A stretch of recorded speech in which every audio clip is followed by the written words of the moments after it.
বন বন এই বন কোথায় কোথায় পারি পারি বিদ্রোহ রাজাকে রাজ দরবারে হাজির করো।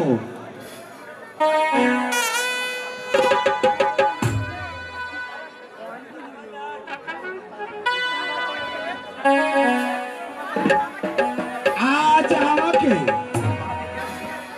রাজা বলে কেউ স্বীকার করছে না। শত শত পথতলা করছে আমার বিরুদ্ধে বিদ্রোহ ঘোষণা, কিন্তু তাদের যে কিভাবে বস মানাতে হবে তা আমার ভালো করে জানা আছে।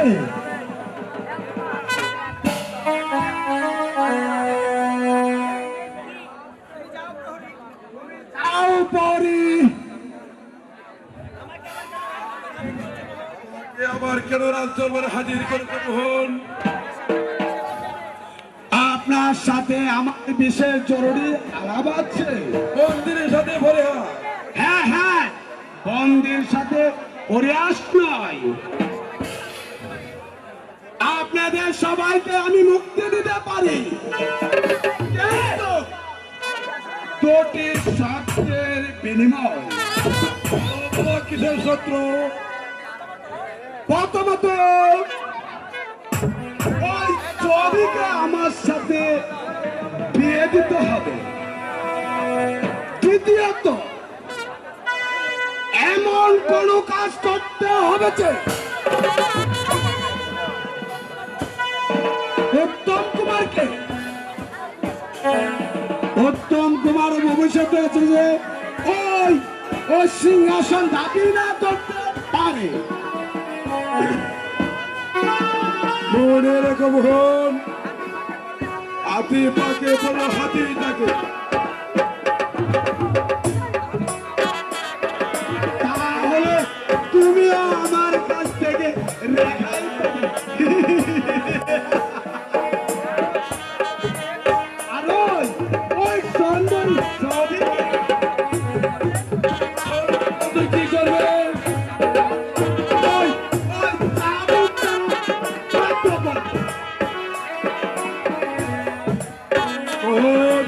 এই চাবুক যদি তোর পিঠে পড়ে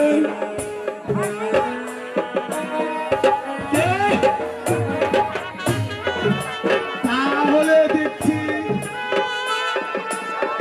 তোমার চাবুক সামনে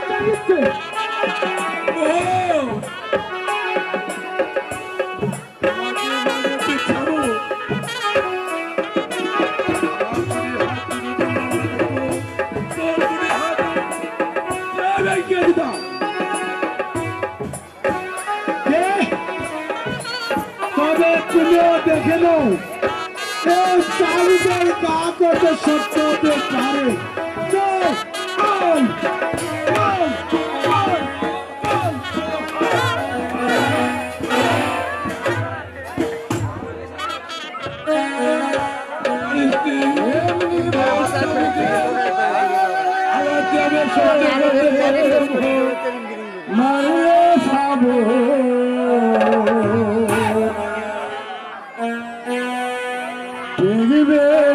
তুই কোদার ঘরে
বলেছিলাম রাজা বিশ্বাস রাজমুকুর নিজের আপনারকে করলে আপন আমি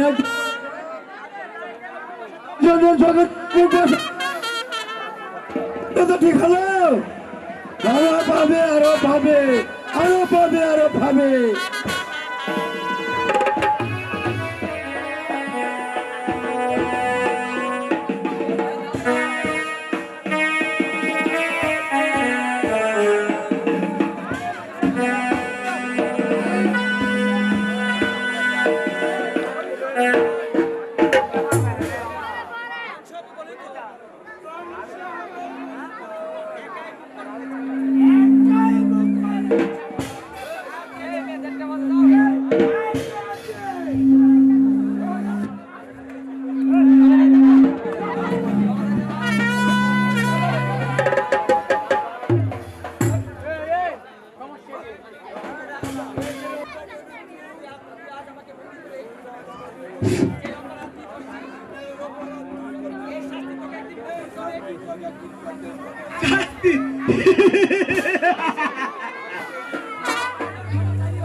সত্যিকারের মহান জেগে উঠেছে।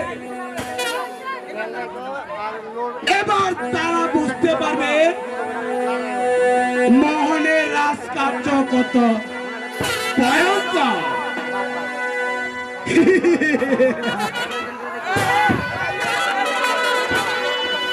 দাদা সাউন্ডটা ঠিক আছে কিন্তু আরেকটু ভালো করার চেষ্টা করুন।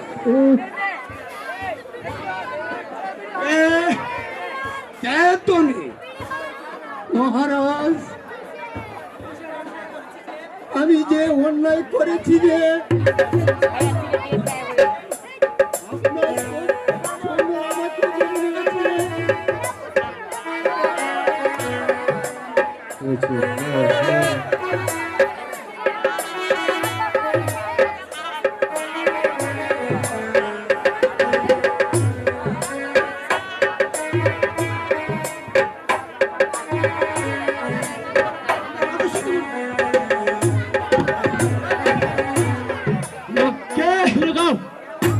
কেন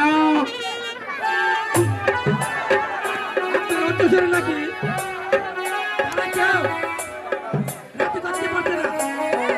ও তাই নাকি নাকি স্বীকার করবে না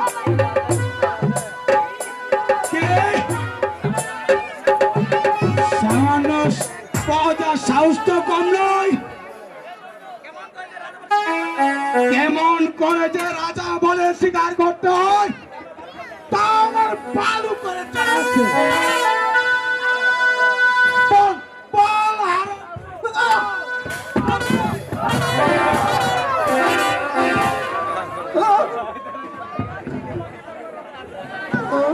দাদা সাউন্ডটা ঠিক আছে কিন্তু আরেকটু ভালো করার চেষ্টা করুন। কেন কেন স্বীকার করবো আপনার অত্যাচারের সময় রাজ্য ছেড়ে চলে যাচ্ছে।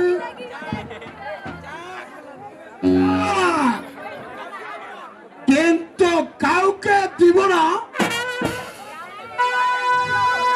আমার বিরুদ্ধে বিদ্রোহ ঘোষণা করতে। তাহলে কি আমরা না করবে কোন আমার হাতের চাবুক থাকতে ঠিক আছে তো কেন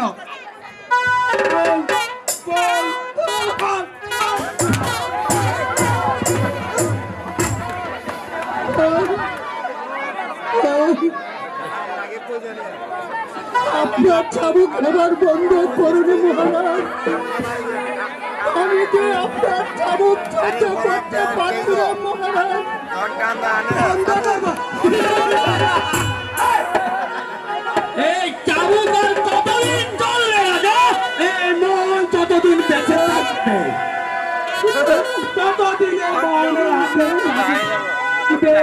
চল গে। সেই সুযোগ আর তোমাকে দেওয়া হবে না তাড়াতাড়ি। কি করবে তুমি? সবাই মিলে তোমার বিরুদ্ধে বিদ্রোহ করব। মণিশঙ্কর,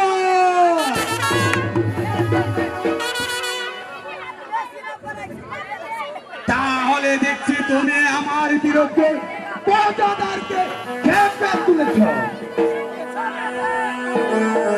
শিখেছ আমার বিরুদ্ধে বিদ্রোহ ঘোষণা করতে। হ্যাঁ হ্যাঁ, আমি যেদিন সমস্ত রাজ্যময় ঘুরে দেখলাম সমস্ত প্রজাদের পেটে নেই ভাত, পরনে নেই কাপড়, আর আপনি তাদের উপর চালিয়ে যাচ্ছেন চাবুকের পর চাবুক। আমি আর তা সহ্য করতে না পেরে তাদেরকে মুক্তির পথ দেখাতে বাধ্য হলাম। চালো মণিশঙ্কর, এই শাস্তি কি হতে পারে? জানি, তাহলে আমি আর চুপ করে থাকবো না। শত শত প্রজাদের এই পেটে নেই ভাত, পরনে নেই কাপড়, আর আপনি তাদের উপর চালিয়ে যাচ্ছেন চাবুকের পর চাবুক। মণিশঙ্কর, আমি আর নীরবে সহ্য করব না। প্রয়োজন হলে সবাই মিলে তোমার বিরুদ্ধে দাঁড়াবো। এই সিংহাসন থেকে তোমাকে নামিয়ে আমাদের মহারাজকে সিংহাসনে বসাবো। মণিশঙ্কর, তোমারও দেখছি একান্ত মরার সাহায্য গেছে, কিন্তু তার পূর্বে আপনাকে মারতে হবে মোহন। তাহলে এখনই তোমার ববলীলা শেষ করে দিচ্ছি। আমিও প্রস্তুত। তবে এসো।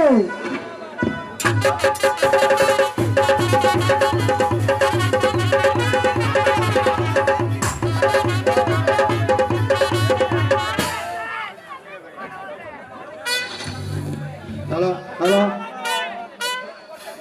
এ কি করছেন মহারাজ, এ কি করছেন? মন্ত্রী মহাশয়,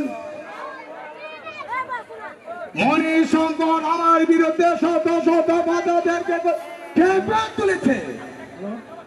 আমি তাকে কোনোদিন ক্ষমা করব না।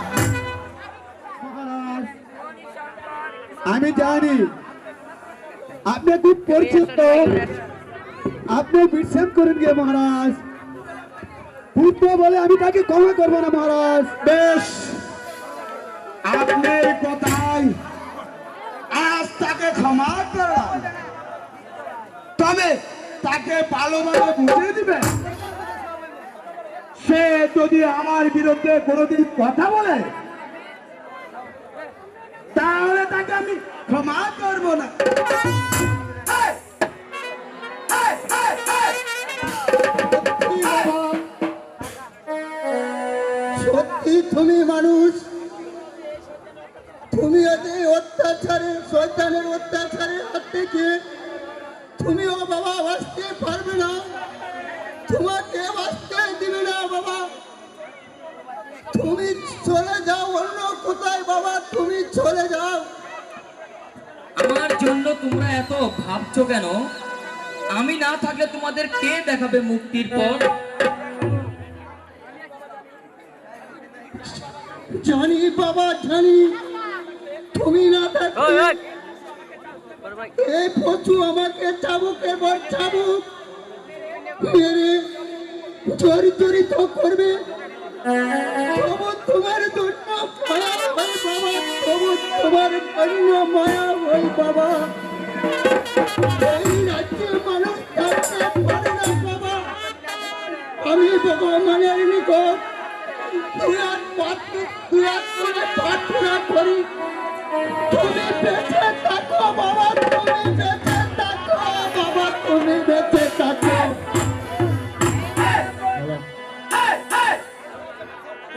ওরা যেমন ফল করবে তেমনই হিট করবে। আর আপনি এসব দেখে বুঝি আনন্দে হাতে তালি দিবেন? আমি কি করবো? আপনার অনেক কিছু করার আছে পিতা, কিন্তু তা আপনি করবেন না, কারণ আপনিও আজ ছাত্রের সাথে গা বাসিয়েছেন। মণিশঙ্কর, ভুলে যেও না, আমি তোমার পিতা। মুখে যা আসে তাই বলে দেবে না মণিশঙ্কর। যাক, তো তা আমি বলছি পিতা, এখনো সময় আছে, আপনি সূর্যাপত চলে আসুন। তাহলে তুমি বলতেছ এসব এসব আমি করাচ্ছি? আমি না বললেও প্রজাদের মুখ আপনি বন্ধ করতে পারবেন না, কারণ আপনি এই তারা আপনাকে কোনোদিন ক্ষমা করবে না। ও, তাহলে দেখছি তুমি তাদের সাথে মিশে এতটুকু এগিয়েছো, তাই জন্মদাতা পিতাকে মুখে যা আসে তাই বলে দেবে। আপনি শিকার সুযোগ দিয়েছেন পিতা। মণিশঙ্কর, এখনো বলছি তুই সাবধান হয়ে, তাহলে ওদের মতো তোমাকেও মৃত্যু হবে। আমার যা হবে হবে, আমি তা ভালো করে জানি, কিন্তু আপনি সাবধান হন পিতা, নইলে এই গণ আদালতে আপনারও বিচার হবে।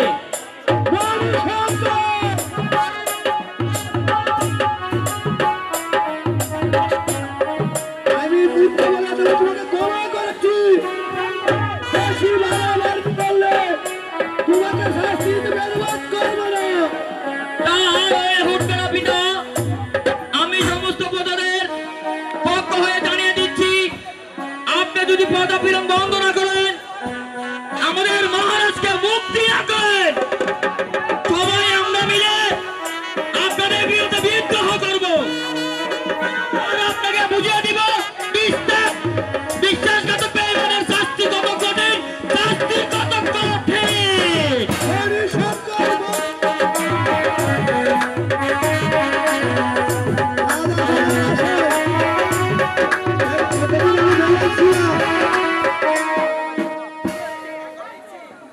এখন দেখছি আকাশ কুসুম পালব না, ছেলেটাতে আমার অন্তরায় ছিল, ভালোই ছিল,